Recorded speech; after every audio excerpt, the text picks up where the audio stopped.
Welcome to an all new episode of Maker Conversations. I'm your host, Tiff Marchand from NIGHTCARVER Designs, and I have some really fun guests on today. People that I've known for quite a few years. Trevor from Meadow Design. I interviewed Trevor back in my Behind the Maker podcast days. He is really awesome. He started off as like a wood turner. Now he does a little bit of everything. And I love the way that he works with brands and how he films himself. So we definitely talk about that in this episode.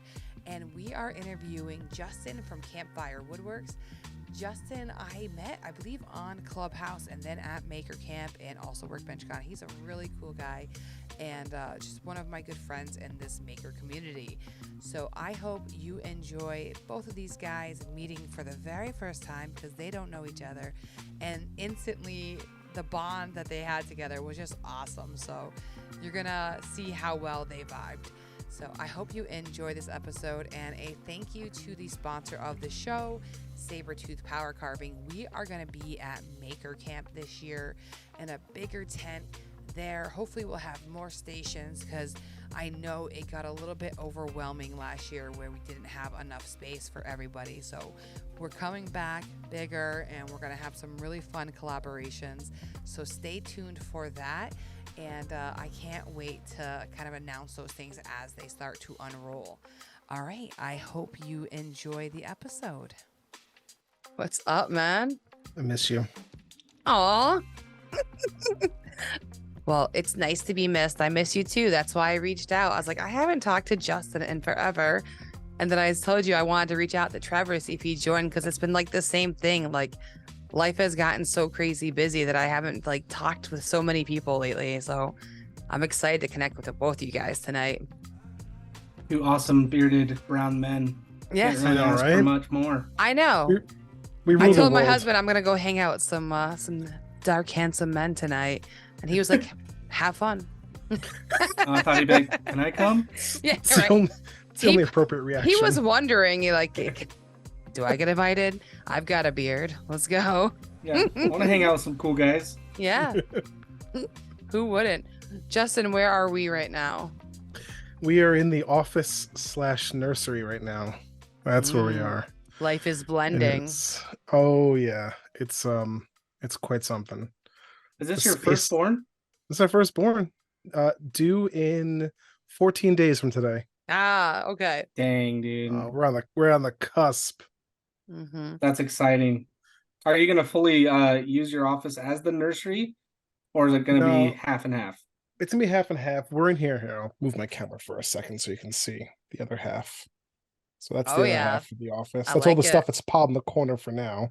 Oh, the house explodes when you have a baby. Yeah. The living room looks like that too. But we're in the we're just about cleaned up now. All that stuff's gonna go other places, so we're good. It'll be like this for about a year. And we're gonna be out of this place hopefully by July of next year. We're looking for another house. Nice. Gotta upgrade. Smart. Instead of trying to just live with the space. It's not possible. It's just not. We both work from home, so we just need space for like a desk and quiet. Yeah. Yeah, I feel Understand. Hence, I'm in the basement. I am also in the basement. Yep. Find yourself a nice basement. You guys are lucky with like the nice finished basements, man. I got a cellar. It's barely usable. I've remodeled this room 3 times. This is the final, I went for it this time and put the effort in. But yeah, this has gotten remodeled several times. Is it one of those basements where like just on the other side of the wall, it's like the heating system and the AC, the furnace and it's all is just directly next to me, and it goes all fucking day long, guys. This is not living in luxury. It looks pretty, but yeah, I have to wear headphones during the day if I want to hear anything. Yeah, same with me. My kids' playroom is just on the other side of this door, and then their actual bedrooms on this wall on the opposite side. And it is just always going.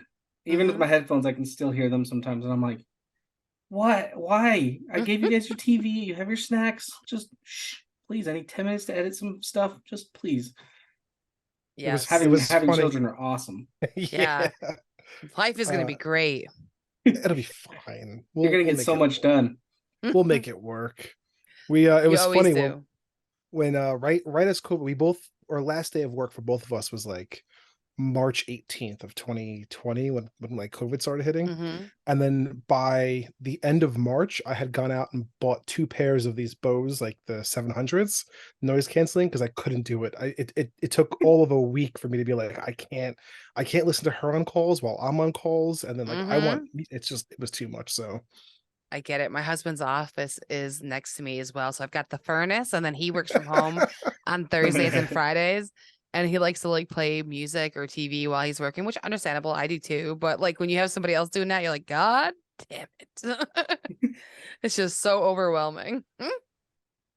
yeah, I got noise canceling on 10 and my lo-fi beats playing 24/7 in here. There you Nice. go. Very nice. Perfect. Well, thank you for carving some time out. You said you had like nothing but time right now. Are you on like vacation? What's going on with you? I have 3 days of work left, and I'm officially on leave till October 2nd. Dang. Wow. Yeah. That's nice. What are your plans besides the baby, of course, but like Chill. Shop chill? stuff. I got so That's much good. just miscellaneous. I've been letting like the ADD kind of like take charge and just guide me through my work in the shop, and just it's been crazy. I've been finding all these little things to kind of like toy with and get done, and I'm looking forward to having more time just to sit in there and do whatever I want. Awesome. That's always fun, but it's like that fine line. If you let the ADD take over too much, you go out to your shop one day and you're like, what is happening in here right now? Well, That's how I those find it myself, at least. yeah, those days where you find yourself like I sit on my workbench sometimes and I'm like scrolling through Instagram and 40 minutes will go by and I'll be like, why am I in here doing this? I should be on the couch. It's your happy place. That's where you got to go. It's your Yeah. happy I'm place. finding that it's a lot easier for me to edit if I'm editing on my phone to just like sit on our deck because I can't get too distracted. It's like just stay in that app. If I'm in front of my computer, then I'm like looking up stuff while I'm editing and then I'm doing this. Like you have to put yourself somewhere that you're not going to start drifting into that little coma. I get it. Is there a certain project that you've been like excited to tackle? Like the one? I got one just kind of hanging in there for June. I'm finally rebuilding my workbench. So Okay. that'll be yeah. that workbench was the first shop build that I ever did. And I'm finally at the point now where I'm ready to replace it. You have a style of bench you're planning on going with? So I have a pile of Rocksteady stuff sitting in the corner of my shop right now, and I'm gonna do the base using the Rocksteady system, and I'm debating whether or not I want to stick with like the solid laminated like maple or poplar top, or if I want to go with a torsion box top. It's kind of like I like them both, and You got so excited with the second option, though. I have no idea what it is, but you were like, yes. The torsion box I always liked just because you have all the shelving underneath as well. But I also know that with myself, at least, I would lose so much crap under there. There would just be so much stuff under there. I wouldn't even be able to find it. Out of sight, out of mind, right? Yeah, exactly. What are you going to do for like the top? Are you going to do like a melamine or a plywood or what? So that's what I've been debating. I kind of want to do melamine, but I have a habit like because I'm so used to just like the big butcher block. I don't care about top. I nail stuff into there all the time. I screw things into the top. Like I don't care about like when I'm drilling something. If I poke through and like put a hole in the top, it doesn't matter to me. Every couple of months, I go out there and just like throw some epoxy over it, and like to fill in whatever like dips and divots are in there. It's a smart way to hide all that. Yeah. That's funny. That's a good idea. And I feel like with a melamine top, it'll be destroyed within a month or two. Yeah, I have a melamine top. I love it when it comes to like just getting glue off or epoxy or whatever. It's super nice. But yeah, as soon as I like drilled into it or cut into it, I was like, well, now this looks ugly. Yep. This sucks. Yeah, I guess it all depends on what you're doing with your areas. If you had one special area for glue ups and another area for assembling or something like that. The things to think about. Maybe just split it down the middle. Do half butcher block, half melamine. Get weird with it. That's what I'm That'd be thinking, kind of fun. right? If you have the space. Or do like a replaceable insert. You could do something like that. That would be fun. So that'd be kind of cool. Start brewing some I'm ideas thinking, now. Oh, Yeah. this will be a month-long process of me just like going through all the possibilities in my head before I finally settle on something. I feel like that's how we all are when it comes to like any project, though. You're building it in your head so many times before you actually like start to execute it. Like Yeah. going through all kind of scenario. I mean, if you're not, then you're just wasting probably a lot of products and you're learning as you go. But for a lot of us, I'm sure we're thinking it out well in advance. So, all right. Well, I'm curious to see how that project goes. How did you even like get into making? And first of all, I don't know, because Trevor and you guys haven't talked and stuff. Can you first fill us in? What do you actually do during the day? Like I know, but I'd like you to tell people. Oh, you want me to give you What's the day job first? Because I think it's a fun. He has a fun job, I think. So I work for an organization called the Appalachian Mountain Club, and they are the oldest conservation, recreation, education organization in the U.S. And I essentially manage and train volunteer guides from all across the Northeast. That's right. I just listened to the AWP episode with you on it. You do Yep. a bunch of overlanding and stuff, right? Yeah, I got really big into overlanding a few years ago, so we Dude, set I'm up going the. down that path right now. Oh, I'm so excited and I'm it's so a depressed because I have no money. it's a money sink. Oh my gosh.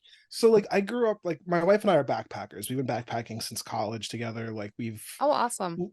literally traveled the world. I mean, we got engaged on Mount Everest. We've been to the Andes, to the Atlas, to the Himalayas, everywhere, right?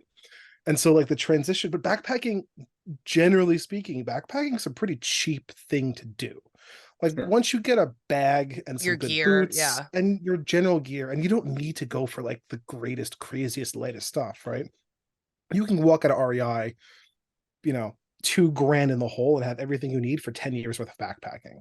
Sure. Overlanding, forget it. All right. For us laymen's, can you explain what is it? Overlanding is vehicle-based adventure travel. Okay. And so you are in whatever vehicle you choose. Most people are in Jeeps and Tacomas and anything but four-wheel drive, really. But I mean, I've seen guys in, Porsches do overlanding and stuff. So whatever you want. And you're essentially living out of and adventuring with your vehicle for extended periods of time. And the whole point is to be off grid. So usually you have some sort of sleeping setup, cooking setup in there. I say Patrick from Pine Barrens done that. Yeah. And I believe Ricky TV has done that too as well. So that's cool. So Trevor, where are you at in your overland journey right now? So my wife has a Nissan Pathfinder. We put some really good tires on it last year, and we just picked up a rooftop tent for it, a Tepui. Cool. Oh, nice. Three-man tent. It fits my whole family of 5 in there. We just did it last week. It was sick.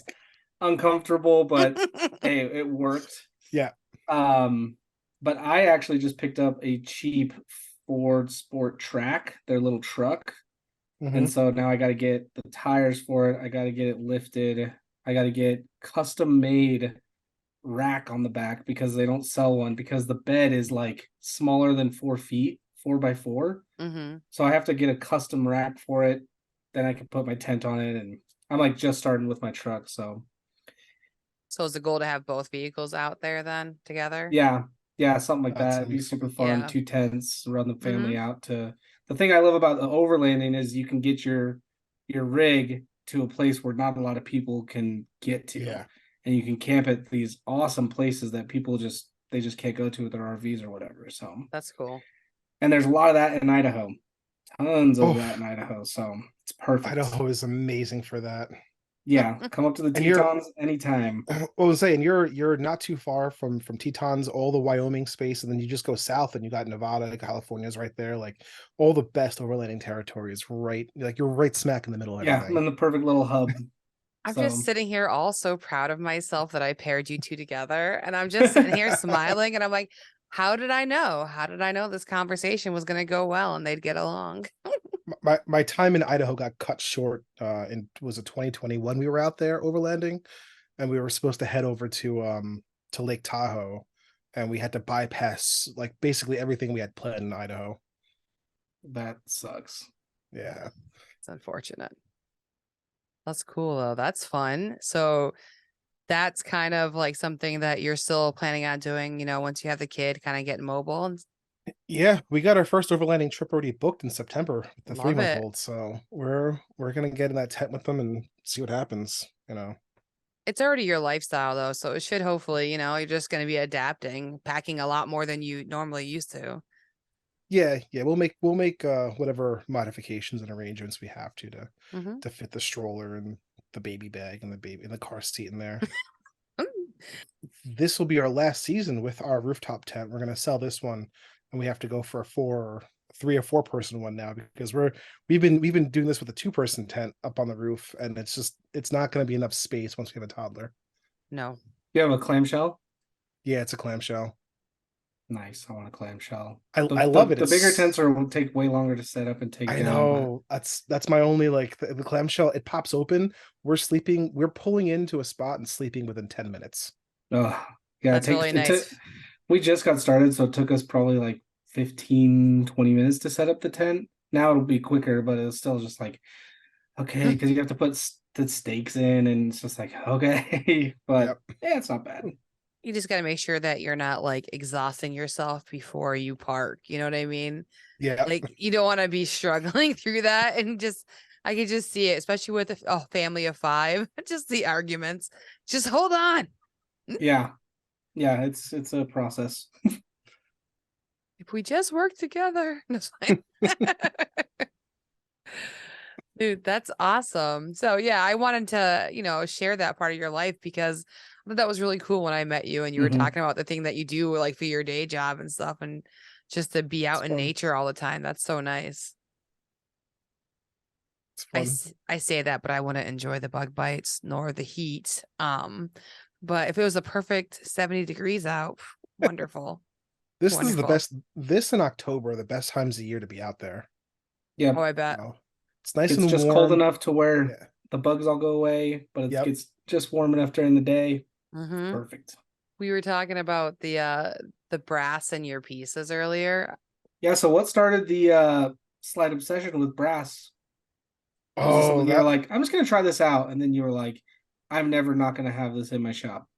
Yeah, it was honestly, I started playing around with brass when I first built the shop. It was like something that I've always loved, like the combination with the brass and walnut and different woods together.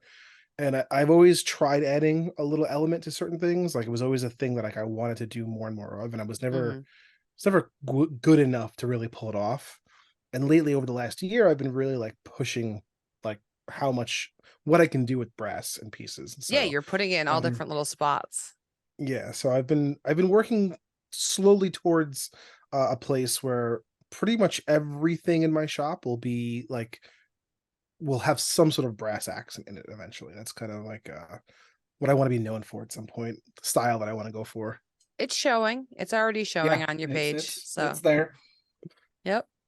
No, I like it. Your stuff is all on the darker side. Like you use a lot of darker woods. You don't see too many things that are like super bright. So it kind of gives like a whole vibe, especially with the campfire. Like I just think it's fun because like you think about a campfire, it's at night. You're getting a little bit of lightness, which is your brass, and then the rest is the dark wood. So it kind of blends into it. I like that. Very on brand. Thank you. Thank you. Yeah, very nice. And it makes sense too with the name too of Campfire. People now, if they didn't know what you did during the day, can connect that. So you said your wife has a crush on me, but she kind of ignored me at Workbench Con. I'm just saying. I think she was a bit overwhelmed. There was so much going on at Workbench Con for her. Like, and she had just flown in too. Like we were like that Sunday that she showed up was like or the Saturday. She showed up on Saturday. It was a whirlwind. She flew in. She flew in like around 1 o'clock. I think she arrived at Atlanta, so she was at Workbench Con by like 2. And then when she got there, like she hadn't been there the whole weekend, so like all this stuff is going on. She hasn't like we're all settled, right? Like we're in our groove. Where everyone's had dinner a couple of times together. We've all like hung out, in the afternoons. And she gets there, and for her, it's just like a whirlwind. Like everyone is like running around doing things, and plus like all the booths are starting to close, so everyone's kind of like rushing around to like get their trying to go like, there. Yeah, Get the hellos in and freebies. everything. And then the very next day, that Sunday, like we were getting prepped because we were literally leaving Atlanta for an overland trip that was going to be 2 weeks long. Nice. Yeah. Oh, dang. I was dying. I was 6 telling my husband about her. I was like, yeah, he says that she has this big crush on me, and we're at Workbench Con and I barely got a hi, She always asks about you. Ever since Maker Camp, she always asks about you. I taught his wife how to power carve. And nice. and then she actually won a contest with the burrs. She has a ton of burrs now. I'll tell her I'm expecting some carvings after the baby's born.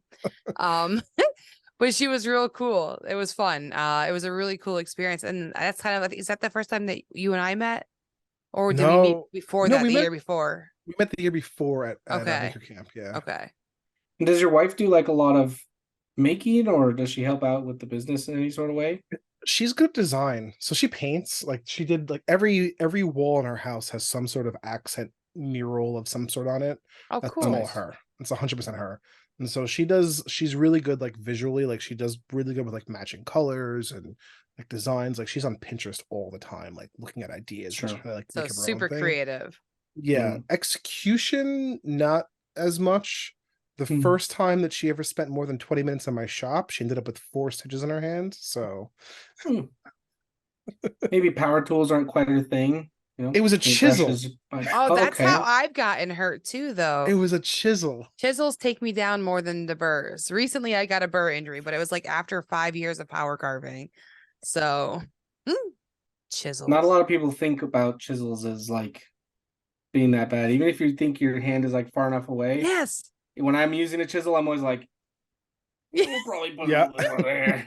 Okay, let's go. Because you're just gonna like do something dumb. That's exactly what happened too. She was she pushed into her holding hand, and that thing slid across all over the tops of all of her fingers. Oh, that's probably not fun. I got the whole slid into the holding hand right into the palm. It was great. Ooh, nice little puncture wound. Nice little uh-oh. Something's not right here. Yeah. Honey, start the car. Luckily for me, every chisel injury I've gotten has been that bad because I just have crap chisels and never sharpen them. So it's like not a puncture wound, it's just like an indent. I'm like, oh, that could have been bad if I had good chisels. Gotta sharpen those chisels, Trevor. That's on my to-do list. Get some good chisels or sharpen? Sharpen them. It's been a while. I'm not a big hand tool the last time I used a chisel was like 3 years ago. I say I rarely use them. It's only like as needed. That's the thing. Yeah, I try and get away with using power tools for everything. So yeah. Love watching the good hand tool videos, but I'm not like all about using those hand tools. Yeah, I'll watch Rob Cosman work all day long. I love this. I love watching his videos. It's the sounds. It's amazing to watch someone that is just so accurate doing stuff like that by hand. Just like watching like all the hand carved dovetails and stuff. I love watching that. But like, if you're, I'm trying to quote unquote run a business, and so taking 3 months to make a jewelry box is just not.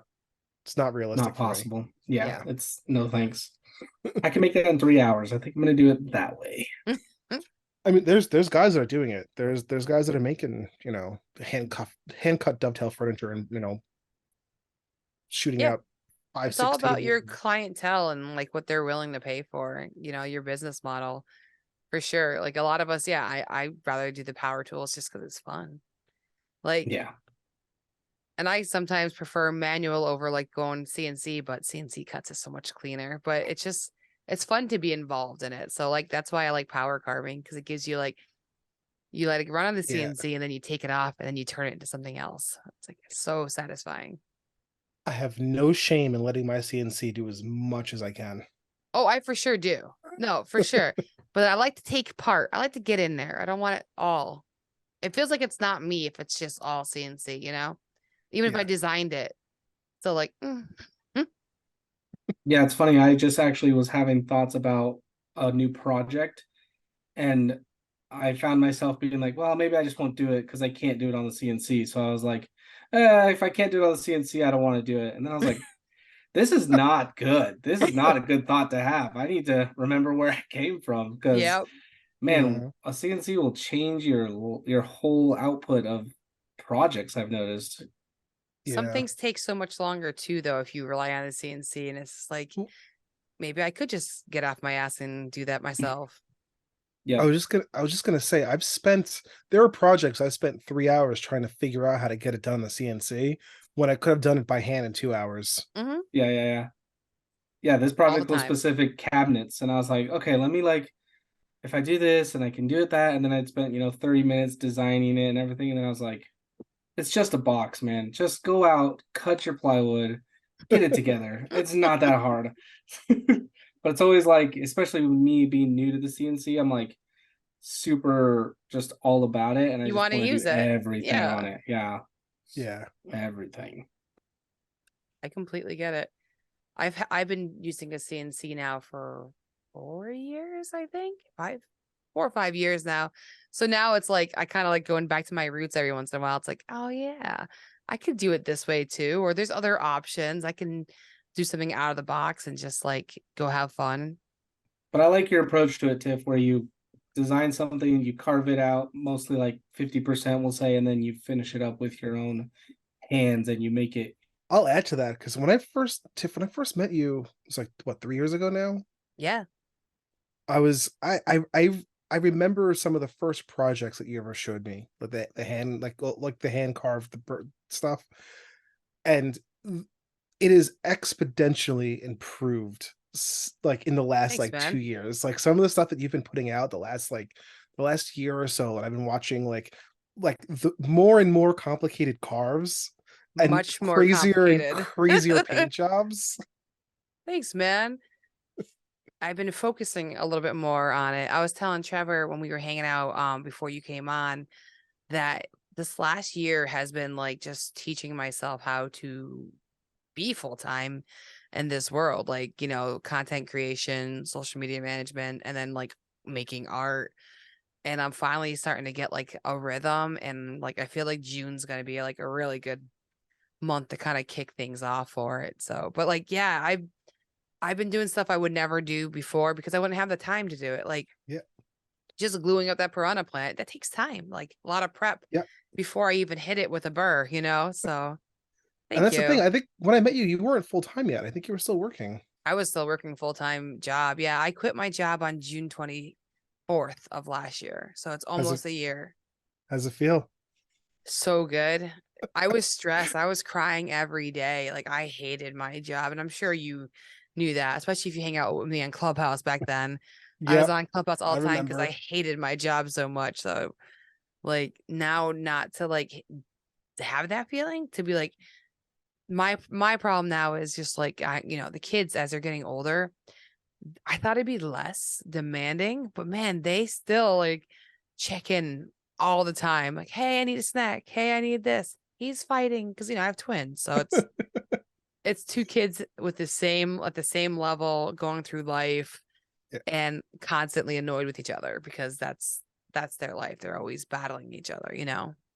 Have you tried kind of giving yourself a like an actual work schedule, or like I do you do. have like this is listen kids, this is my time. I am working. Pretend like I'm not here. Pretend like mommy's actually at work.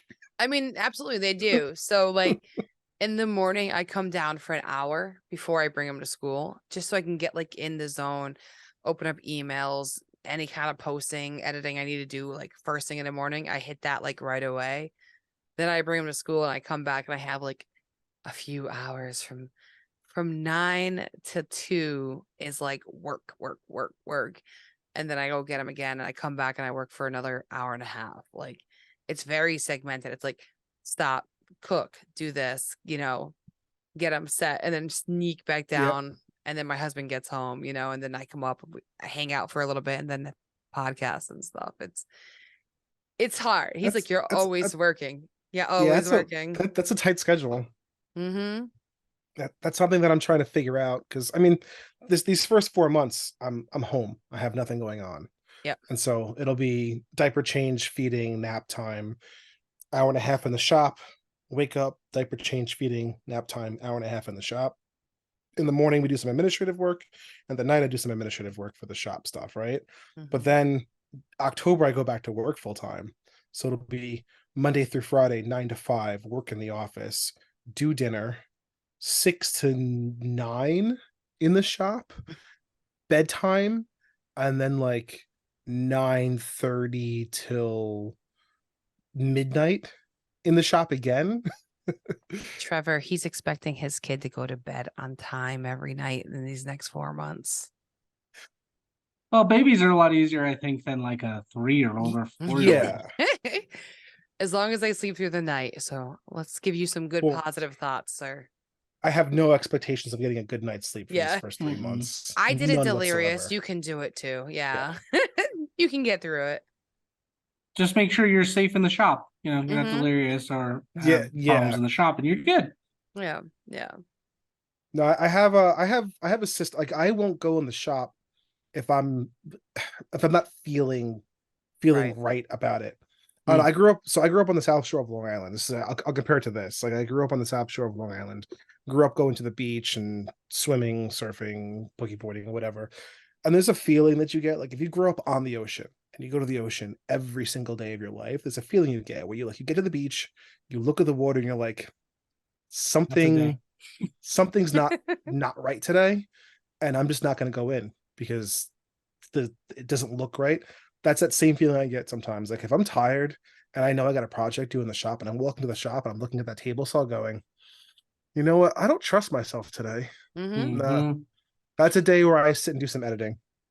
100%. And I get the same feeling. Like, I know how dangerous power carving can be. If you're not like in it, you could just slip and, really hurt yourself. Yeah. So if I have like that weird feeling, like it's just not going to be a good day out there, it'll be a computer day. Like, I'll put myself on timeout. I'm guessing you feel the same way, Trevor, because you grew up in California too. So like with water and stuff, right? Yep. It's the same thing. You grow up and you go to the beach and you're kind of like, I mean, I grew up doing like skating and some like probably pretty gnarly stuff. And it was sometimes you just get to where you want to go and you're like, maybe not today. Yeah. I don't know what it is. Gut feeling, I guess. You got to learn to trust it. Yeah. It's not worth it with slipping up with that kind of stuff. Yeah. Sorry, my internet connection keeps dying on me for some reason. I don't know why. So that's what's going on. I moved out to my shop because my router is like right next to it. So we'll see if this does better. I'm leaving that in. I'm leaving that in. Keep it in. Oh, that was beautiful. Oh, you said, I hope this will do bad. Great. And it was just perfect timing. Sorry, we had a good giggle on your expense. That's fine. Trevor, most people do. You're totally fine, Trevor. I want to take advantage of you while you have your connection working, Trevor. How's it going for you? I just want to catch up because it's been a long time since I've interviewed you. And I know like your goal was like to do like a lot of product reviews and work with different brands and stuff and experiment with different techniques. So how's that going for you? It's going great. It's a lot. Once I started kind of reaching out to more brands and, kind of trying to do more content around working with brands, I quickly realized like, oh, this is actually a whole nother thing. Like, because I was doing it before where I was woodworking and making some content for brands, but it was just kind of whatever. But once I actually started doing it, I quickly realized I was like, oh man, I'm not going to get in the shop today because I have to edit all this content for this brand that is now paying me or like send out all this stuff for me. Yeah. That's cool. I didn't want to go to the shop anyways. I don't have things to build, so So but it's really balancing fun. it. Yeah, I love making connections with brands and using their products and having them actually ask me what my opinion is on it. And they're like, well, what do you actually think about it as like a woodworker? What is your, and I'm like, oh, you actually care about what we think about this, right? Because I feel like there are some brands out there that are just like, Here's the tool. you'll just like our brand anyways. You'll just like it. And it's like, well, yeah. I think especially in our community, a lot of liking the brand is, yeah, they have to have good products, but they also have to be good people and they have to engage with us and they have to, show us that they do care about us, whether you have 50,000 followers or 10 followers. It's like, we all want to be cared about and we want to see that.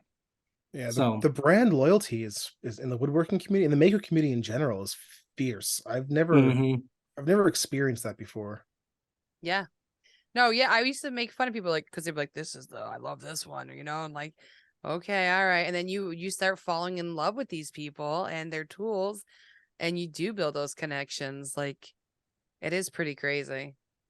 Well, yeah, one of my brands that I've been working with for years is Serious Grit. I've been working with them for a while, since like they started basically.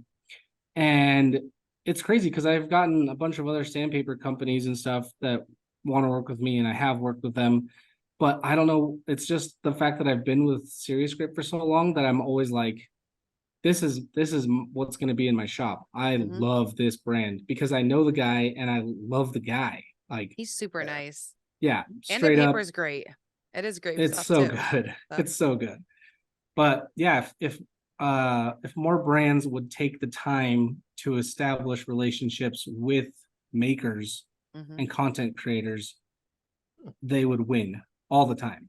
Yeah. It's just whether you're, I mean, you have to have a decent product, but if brands are out there looking to expand, get somebody to manage your account and to actually connect with people.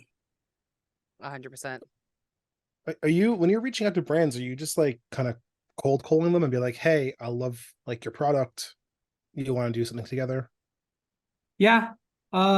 Yeah, there's been a couple brands this month that I've just reached out to. Some of them are off brand. Like, I don't know if you've heard of Duke Cannon, the soap company. They're like a soap company and they do beard products and stuff. I reached out to them a couple months ago and I was just like, hey, I love your stuff. I use it all the time. I'd love to put out a little thing on I'll make a reel for you guys or whatever. And unfortunately their representative lady quit or something and emails got lost, but they were like, yeah, sure, that sounds great.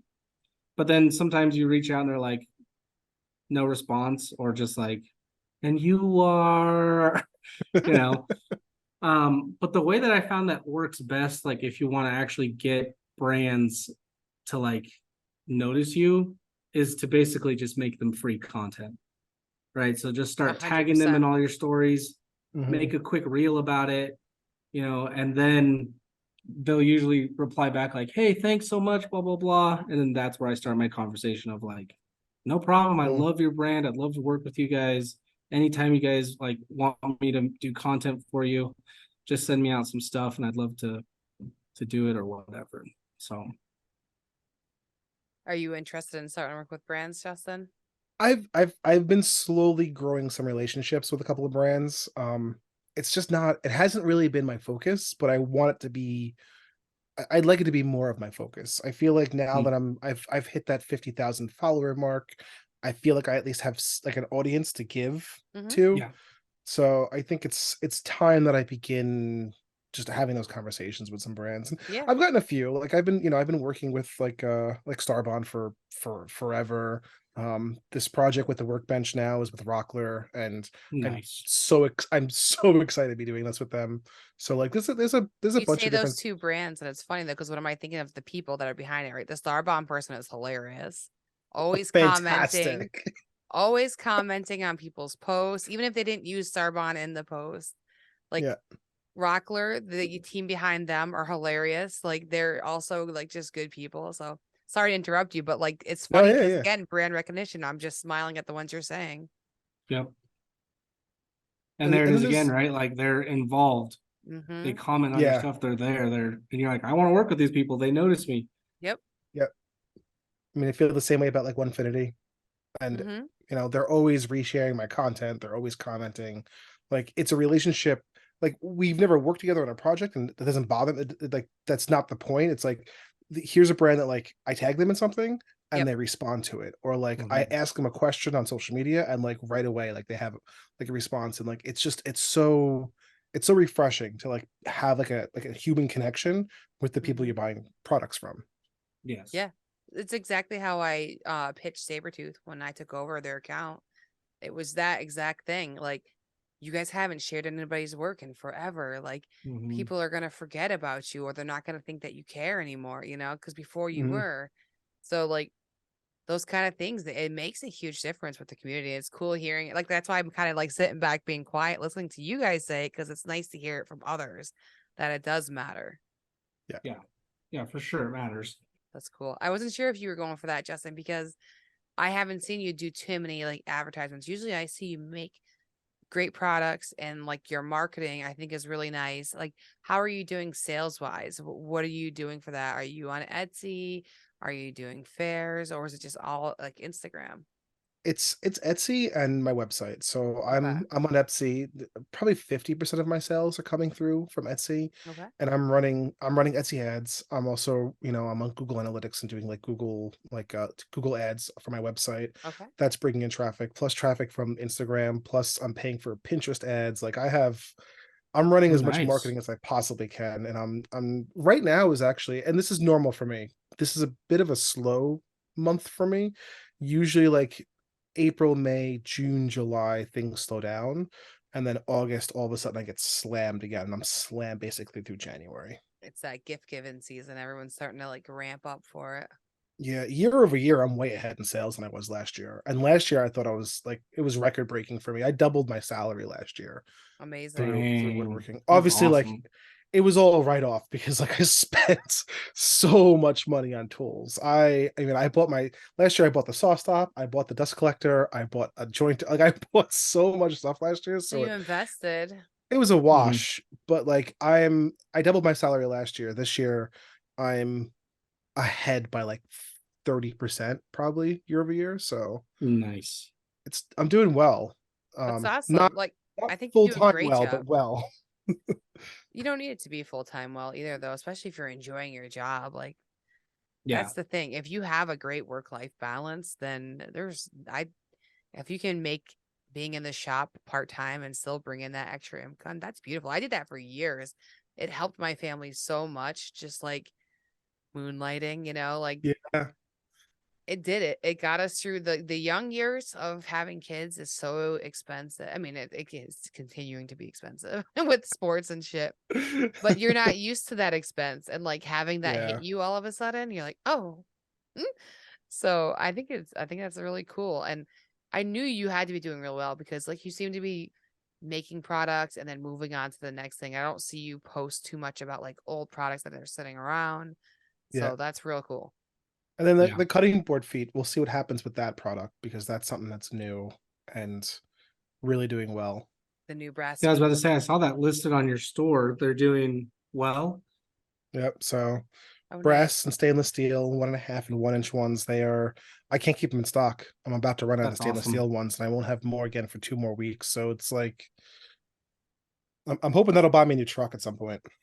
Yeah, See, that'd be that's awesome. amazing, right? This truck is brought to you by Brass Feet Cutting Boards.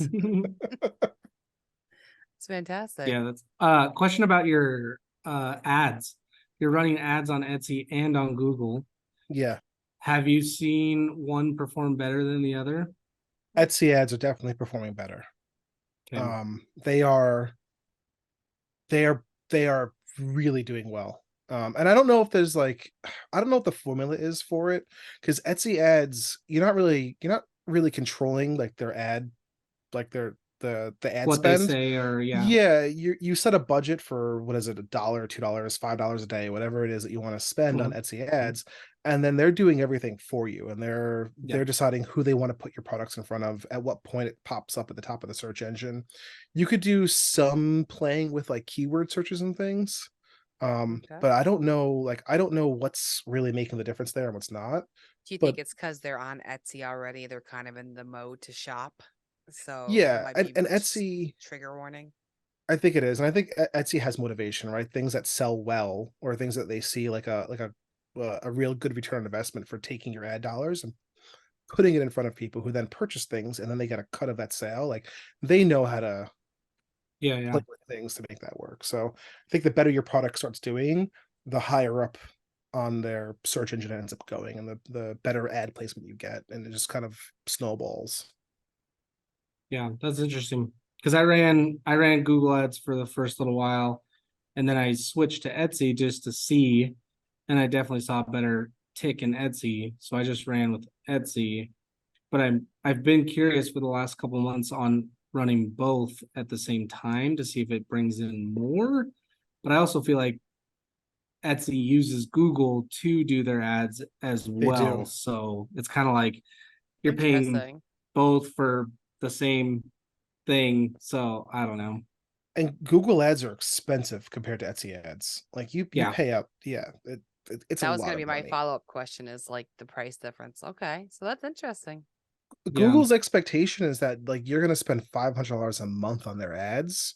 Like Mhm. that's like that. Like when you like go and do like the tutorial and like how to set up your first ad campaign, like the numbers they're giving you for like examples are absolutely ridiculous. That's big Yeah, business. That's they're somebody for Yeah, who's big turning. business. Yeah. Yeah. yeah. And Etsy's like, oh, try $1 a day. You know, like they're much more reasonable Mhm.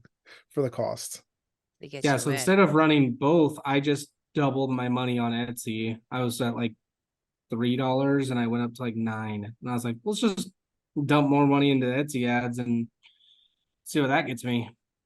Yeah, I might do the same, honestly. I might shut the Google stuff down soon and just dump all that money into Etsy because that seems to be getting the most bang for my buck. If you do, But you're you got to also follow up with posting to us. Pinterest, right? Yeah, well, through so my website is through Shopify, and so Shopify and Pinterest have like some backend API connection. So I'm Mm, running ads on Pinterest through my Shopify account. okay. Okay. And you can also do that through Instagram Yeah, with and Instagram as TikTok, well. right? I've never tried the TikTok thing. I'm not big Okay. into TikTok. You don't TikTok repost shop. over there? I did for a while. I was really going at it for a while. I think I hit like 4 or 5,000 followers on TikTok, and then it's too much to keep up with. It's It's a exhausting. I lot, dude. post to 4 places a day, and I'm like, at the end of it, my husband's like, "What?" I'm like, "I had to pick a song 4 times. I had to do this. I had to make sure everything did like posted properly." It's like it's And exhausting. and Yeah, it's exhausting. I've realized too with it that like my motivation for Instagram is the community that I'm part of, and not necessarily like the sales I get from it. No Yeah, one that follows me is buying anything I make, because half people who follow me can make their own, right? exactly. Yeah. That's And been my so biggest problem. It's all yeah, woodworkers following me. and with yeah, exactly. And with TikTok, like it's fun to post things, but there's no community there. Like I'm No. not Mhm.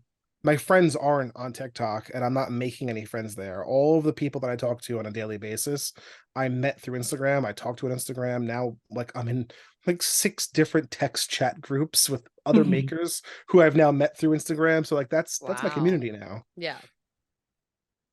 Yeah, yeah. You guys are chatty. Yeah, we're chatty. There's a lot of there's a lot of maker groups of people chatting and texting that go around. It's pretty insane. I used to be on all kinds of things, and I had to be like, no more group chats. Like, I love you all, but no. Well, you And the were on same. Clubhouse every day.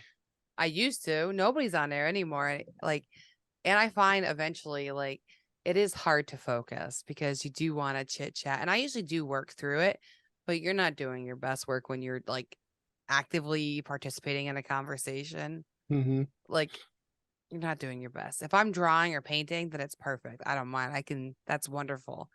But like designing, it's like a little brain thing. It's just like, Yeah, that's Yeah. why I ended up leaving most or actually all of them as well, because I'm like, I can't, like, I want to be able to give 100% to this group chat, and I know I can't. So I'd rather just not be a part of it and have everyone be like, what the heck, where'd you go? Than just be like there like 10% of the time and have them be like, oh, he's not even invested in this conversation, because it's like, I can't be invested in it. I have 2 hours in my day right now to get stuff done, and I'm sorry, I have to pick my Etsy store and my content and all my other stuff over you guys. I love you all. Yep. But I gotta go. Yeah. I feel so bad. There's so many conversations. Like there's one I keep up with regularly, and I'm vigilant about making sure I keep up with one conversation. But everything else, I have people that reach out to me that like we used to talk all the time, and now like maybe there's like 3 texts that go back and forth once a month, and it's just like, listen, I have a full-time job. I need to be in the shop doing work. I need to make money, and like, and then when I'm not in the shop, I need to spend time with my wife. It's that we have to give our partners attention. Like, seriously. So as much as I'd love to sit and chat with you for an hour every other day, it's just not gonna. There's just no time in the day for it. Yeah. That's Except for today. I love this. Well, that's what I was gonna say. With Tiff, we'll always make the exception. Oh, first of all, thanks, guys. But this is why I love the podcast, though, because this is time that I'm putting aside to say, like, you're going to be social. You're going to hang out with some cool people, get to know, like, how they tick, what they do behind their business, and hear and catch up with friends. Like, I love having past guests come on, like Trevor, where I get to catch up now. Like, it's been, I don't know, a year, 2 years, 2 years since I interviewed you last. I think so. So, like, when he was on my show, he was talking about his focus was going to be on working with more brands. And now I get to catch up and see how that's gone. So, like, it's hard. Like, I always say, like, I'm too busy to podcast. And, like, I've taken away release dates. So anyone listening has kind of gotten used to, like, they come out when they come out now. I'm not, like, holding myself to any kind of set timeline, because this is supposed to be fun. So I want to keep it that way. It is. Like promos, I feel so bad. I have not made promos in weeks. I like that though. I like that, like, the podcast doesn't come out every Tuesday at 6 o'clock and it's there. I mean, there's plenty of people who do that, and it's fine. Like that's how they want to run that. Their but I job think for a you, lot of people. like to not to kind of just, whenever the conversation happens, it happens. Whenever you get out there, you get it out there. And you know what? It's less stress on our end too, because now I don't have podcasts piling up in my feed that I'm trying to listen to while I'm in the shop. Yeah, you're like, oh, cool, a new one came out. It's been a couple months. Like I think I went like a month. I took a month break off. Like, I'm just like, it's really empowering, because I do want to continue to do this, but it's just got to fit my life, you know? And it makes it, like you said, kind of easy on the guests, because if something comes up in their life and they have to cancel, there's not like stress to book back right away. It's like, all right, cool. When life calms down, let me know, and we'll book you back in, and we'll get you into the rotation. Yeah, it's nice to run your podcast, not have your podcast run you, right? Like, yes, it like, used this to. is my schedule. I will do with it as I please. Every Sunday at 5 a.m. we used to be behind the maker. Like, it was like always. That's how sounds exhausting. That's how I've been treating social media lately, with posting on Instagram. There was like a full year where I was vigilant about getting in one reel every single day and making sure that I commented at least, 10, 15 other reels, and getting obsessive over it. It was like running my life. And now it's like the same. Now you get 3, maybe 4 a week, and that's good enough. Yeah, I agree. I've gone through those where it was like 1 or 2 a week, like, just because you have to adjust for yourself. Like, I am guilty of the everyday, like, pushing yourself to do it a lot. And then you do get burnt out by it. The editing piles up and kind of gets very overwhelming. I'm sure we've all experienced that, where you have some really good shop days or like a big project, so you're constantly filming, and then it's just like you're staring at this footage and you're not ready to look at it yet. Well, I was listening to the last podcast, and you had Annette on the last episode. You were discussing this, like the need to like film while also working, and like that stress of like when I have big projects and I want to get stuff done, and I have something that like especially a client project where I'm on a time limit, and I'm like, I need this done by Friday. Yep. I don't have the energy to move the camera, set up the shot, make the cut, move the camera, set up the shot, make the cut. Like, it's too stressful. And It sometimes I'd is. rather just get the project done, and I don't have that content that week, and then I'll deal with it some other time. Yeah. No, yeah, the conversation exactly was about my deck remodel, right? And I was Yeah, that saying was it. like all the footage, all you're gonna see with me is like a paintbrush in my hand for 2 seconds. And then anything else that I filmed, it was of my dad or my husband. So it looks like I've done nothing but sit around and paint. But it's just because when I'm working, I'm like, I'm not even like, we gotta just go. We have to just, if we stop, like it just gets frustrating, So you just gotta keep going Yeah, that was my sometimes. shower thought for like yesterday, was just about how, I guess not like how much more difficult it is as a maker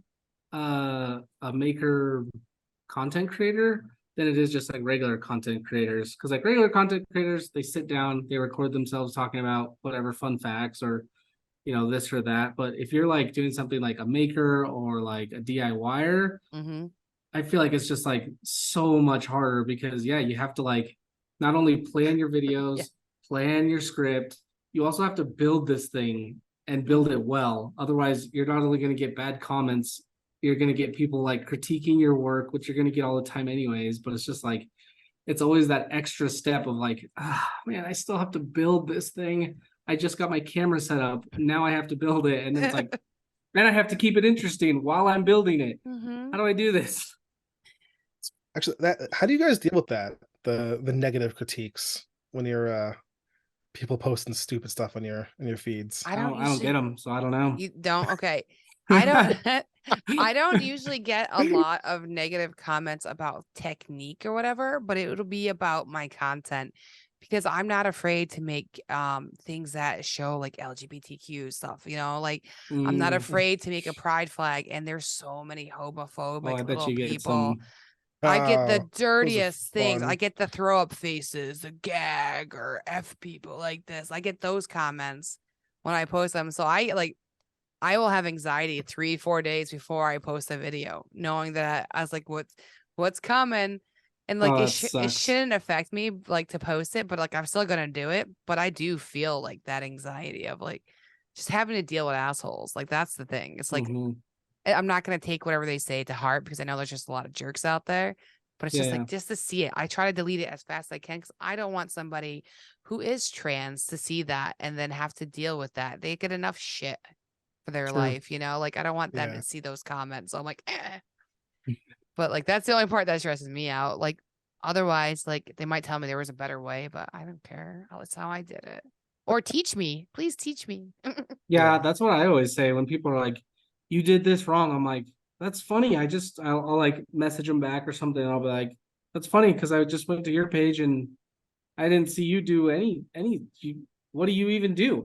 It's So you clap basically always something back. like that where I'm like, okay, well, you That's show me next time and I'll do it better, or things like that. I just try to always have fun with it because I'm like, this person doesn't know. They don't, like, half the time they don't know because, like you said, most of the people following you are woodworkers, so they do know.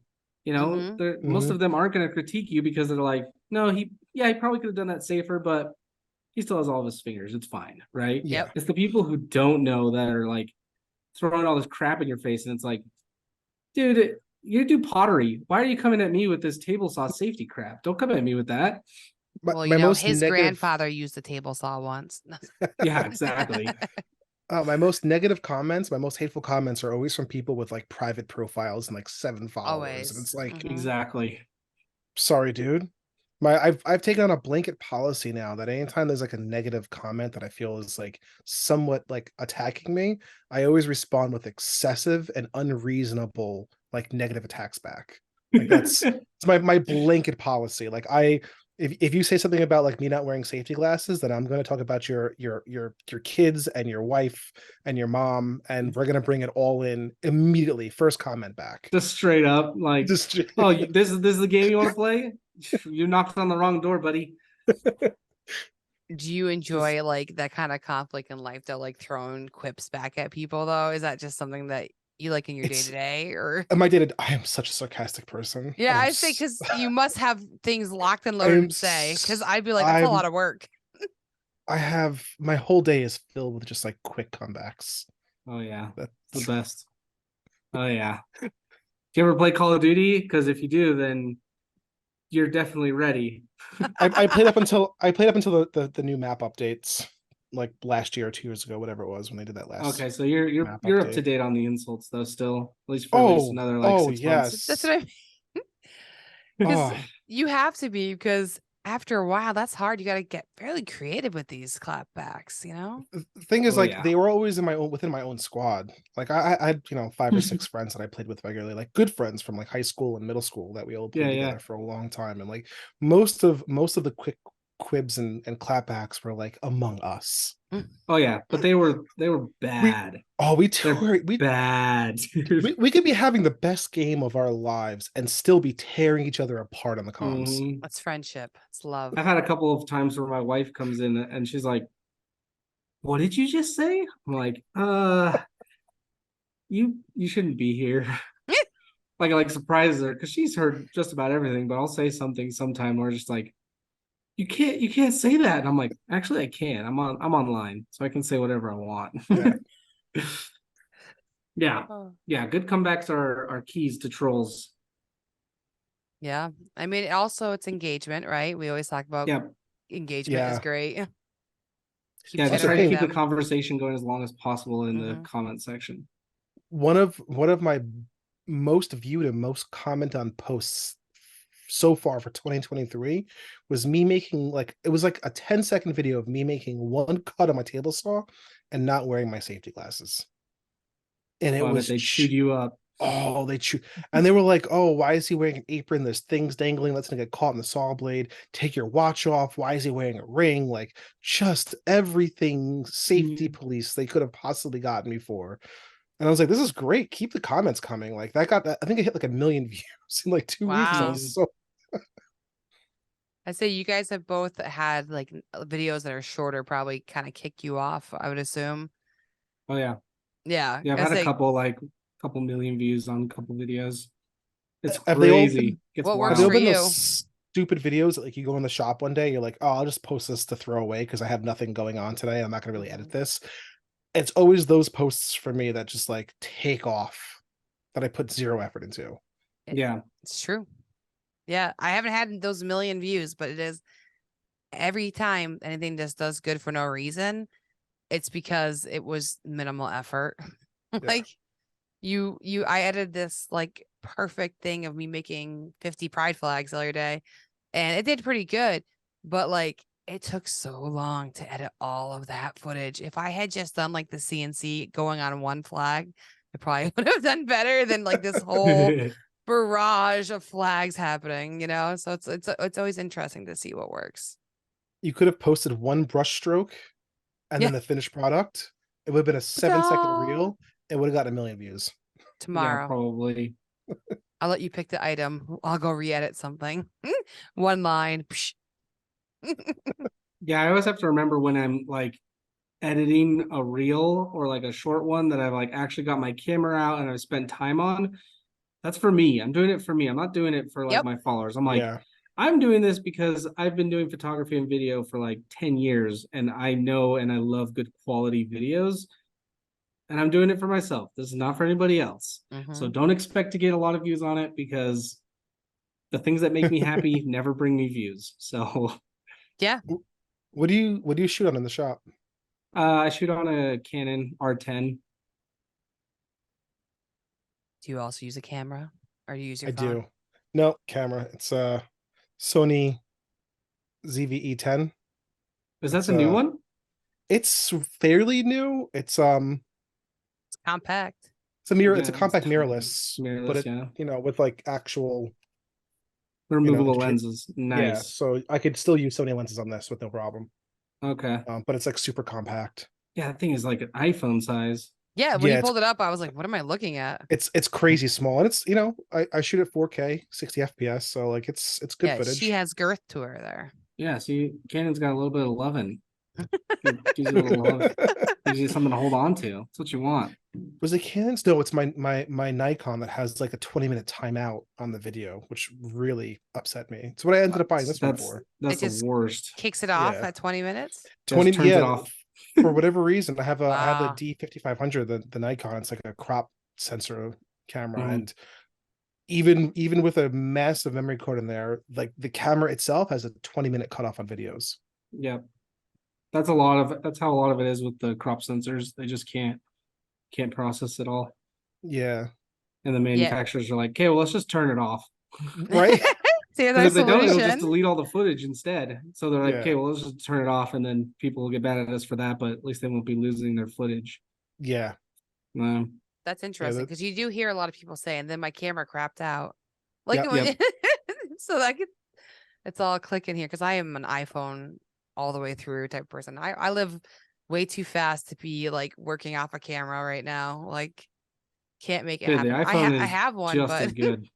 I mean, like the new iPhone with like I have the Pro Max with like the cinematic cameras. It looks so good. It's so ridiculous. It's just I listen to podcasts while I'm in the shop, and so if I have video recording, I can't have my camera, and then I have to like take it, put it all in my like Dropbox, and then delete it all. Otherwise, I have like 7,000 clips on my phone of just like me randomly cutting things in the shop. Yep. Google storage. Get that Google storage. Constantly have to up it though, man. I fill that shit up quick. I bought an 18 terabyte G drive just to store everything on it. I just bought a 5 terabyte and I was like, oh yeah. Now I'm like, oh man, this thing's gonna go so fast. It'll be full in a year, probably. Well, especially because I just started filming 8K on this all the time. Oh, well, that's I'm 8K? Like, yeah. I'm like, okay, maybe 8K is a little much. Let's just do 4K. But wait, still, even 4K is ridiculous. Do you even have something that can play back 8K? Like, what do you watch that on? On my Mac. Your Mac will play back. But other people, what you do is you record it 8K, downgrade it in your editing to 4K, and then everyone can watch it. I'm gonna play some 8K video on my MacBook. I'm curious now. I say you have such a like inquisitive face right now. Yeah, YouTube it. I don't think that's what most people do. They film 8K and then they downgrade to 4 or 1080, and then that also allows you to like move your zooms and stuff in your editing or whatever. Well, that's what I say. Like, because Instagram is like 720 at best, probably. So shooting in 4K, I can crop in and I lose no quality whatsoever. Yeah, it's super nice. That's the only reason I started filming in 4K is because for Instagram and stuff, I was like, I can move this around if I shoot vertical to either side and not lose any pixels. So at 8K, then could you shoot super wide angle on everything and then crop in for YouTube, but then crop in horizontal for like social media? So you're using like one set of footage, 2 different. Yeah, that's what I do. When I film, I only shoot vertical. And then when I get it into my Premiere, when my editing, I just crop it. But then you can also move it either way horizontal, which is super nice. So yeah, that's why I shoot 4K is because then I just crop it down and that makes a ton I don't lose of any pixelation. Yeah. Time for an upgrade to 8K. It still works 4K if you're posting on Instagram and stuff because So and then another thing that I did that really bonded. helped was buy a faster memory card.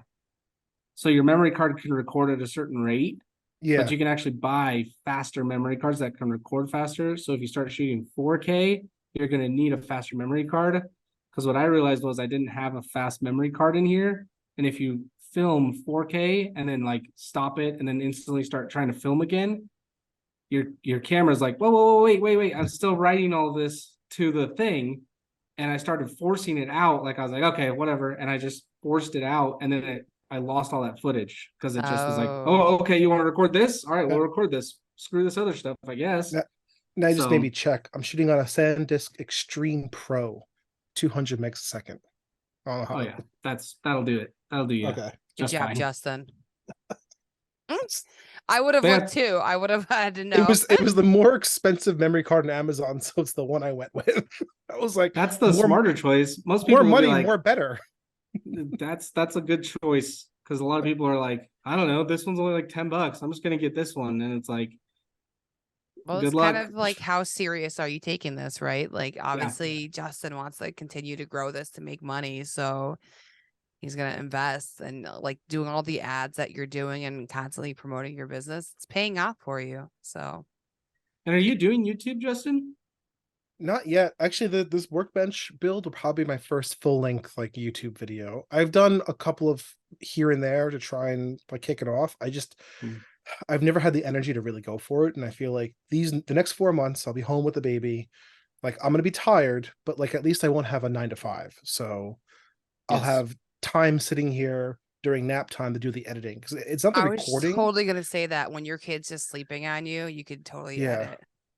Yeah, for me, it's not the recording in the shop that's the problem for me. It's like the editing and the voiceover and everything else afterwards. And I know like YouTube videos are like the ones that I'd be making are only like 5-6 minutes long, but it's still a lot more than the 10-second Instagram things I've been posting. And it's not as much like, you have to be much more thoughtful. Like, it's not throwaway content constantly. You get to add stuff in it too. Like if you're gonna add humor, clips, or Yeah. something, you get to really kind of create and have fun. I'm a huge fan of Jason Hibbs, like Bourbon Moth's, the way his format for YouTube videos, where it's not a lot of talking head. It's him doing the work, doing the voiceover, and then a lot of cut scenes of like the explanation, but not a lot of like talking while working. And I feel like that works well for my workflow, so I don't have to think about writing a script while I'm in the shop. 100%. Yeah, that can be something that you do afterwards, and then you can keep ad-libbing if you want. Like, I like to do that. I like to ad-lib a lot. I just want to say thank you for coming on, because I like, this is great. You guys totally vibed, first of all. And it sounds like you're gonna be picking each other's brains about stuff later, so that's cool. Help or tips or anything on YouTube, let me know. I'm not like the greatest at it, but I've been doing it a little while. So no, yeah, I was just telling Tiff, like, let's connect, because I definitely want to pick your brain about that. And like if we ever find ourselves heading in the same direction at some point in the next year or so, like let's hit a trail. Overland Trail, let's go. Heck yeah, dude. So we were closing the podcast up, and I'm like, I think I just made a friendship here, and I'm super excited about that, because like I can just see you guys picking each other's brains on different topics. So that's super cool. Oh yeah, it's going down for real. All right. I love it. Well, gentlemen, good night, and thank you for joining me. Thanks so much. It's been fun. Yeah, it's been great. All right, I hope you enjoyed that episode. Those two got along so well. I was just so happy the whole episode. I was literally just smiling, because I thought it was so cool that they instantly bonded. You can find them both at Campfire, Woodworks, and Madeira Design. And I'm Tiff Marchand from NIGHTCARVER Designs, and have a great day.